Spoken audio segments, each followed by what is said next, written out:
سعيد يعني المبالغ اللي هي كبيره كما قلت. اليوم باقي يبقى عندنا الاشكال في واحد 6 مليون درهم. اليوم الى غنتكلموا على الفريق الاول فعندنا 45 عقد، ولا غنتكلموا على 45 عقد بما فيهم اللاعبين اللي راجعين من الاعاره.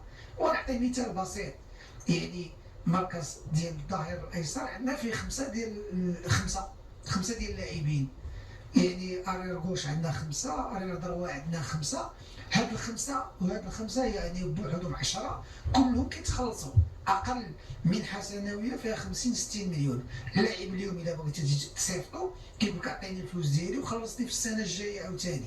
هذه كلها مبالغ ماليه، وهذه كلها كتخلي التوازن المالي ما كيكونش مقاد، وكتخليك على انك يعني كتخدم بواحد الطريقه اللي تكون عشوائيه. تحدات مع الطاقم التقني واحد هذه اللاعبين اولا كنشوفها الهدف ديال الموسم القادم المستقبل، وكنشوف كذلك الانضباط، لان حتى هو شيء مهم. ما يمكنش لاعب كيف ما غيكون النوع ديالو ولكن ما يكونش منضبط. اذا حاولنا من الاول على ان يكون نختار المدرب، اولا الانضباط، ثانيا التكلفه الماليه، ثالثا المستوى التقني. الكلمه الانضباط بمعنى هي واحد الاشهار اللي كون واحد مجموعه اللاعبين سيتم تسريحهم تحت الطائله. بمعنى ان الرجاء شنو عامل دابا الان؟ غادي يخرج واحد مجموعه اللاعبين اللي عندهم كلفه ماليه كبيره عنده، بغض النظر على المستوى التقني ديالهم، حيت الاسماء اللي كيخرجوا الان هي اسماء عندها وزن تقني. طبعا ومقابل ينتدب الرجاء ينتدب. اذا كان عندك 5 اظهره في اليسار، علاش غتنتدب بالعمريته وظاهر ايسر من الفتح؟ بمعنى غتزيد السادس عمليا. وعلاش غتنتدب لاعبين اخرين؟ مثلا انتدبنا 5 اللاعبين، الرجاء دابا ينتدب 5 ديال اللاعبين مؤخرا، وبالتالي فزيدتي واحد مجموعه اللاعبين. الاعارات طبعا هو سيعطي غايه لاتحاد طنجه.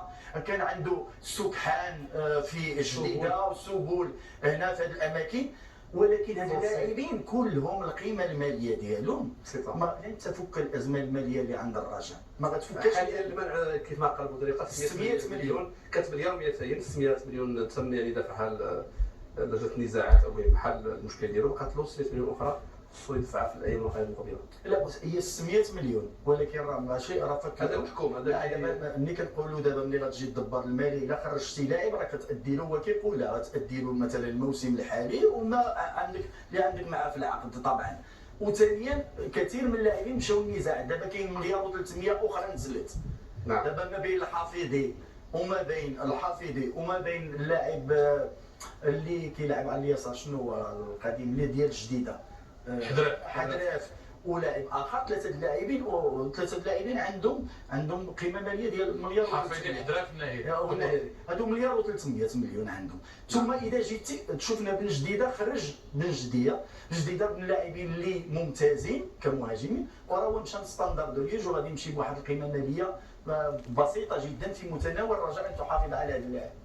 غنشوف بسرعه هي المعايير التي يعني يلجا اليها من اجل وضع ثقه في مدرب معين. المهم هو انه فرق اداره الجيش الملكي لا الثقه في المدرب التونسي. التونسي بالجيش المعايير يعني معايير راهم واضحه امامك.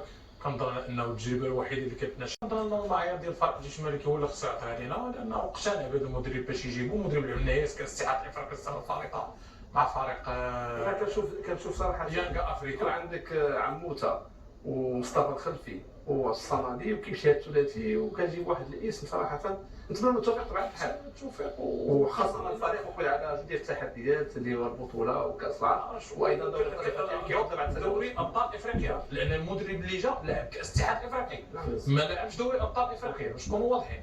كنظن انه اليوم فريق الجيش الملكي لا نجح المدرب، فكتصور ان فريق الجيش الملكي راه دار الصفقه اللي هي ممتازه جدا.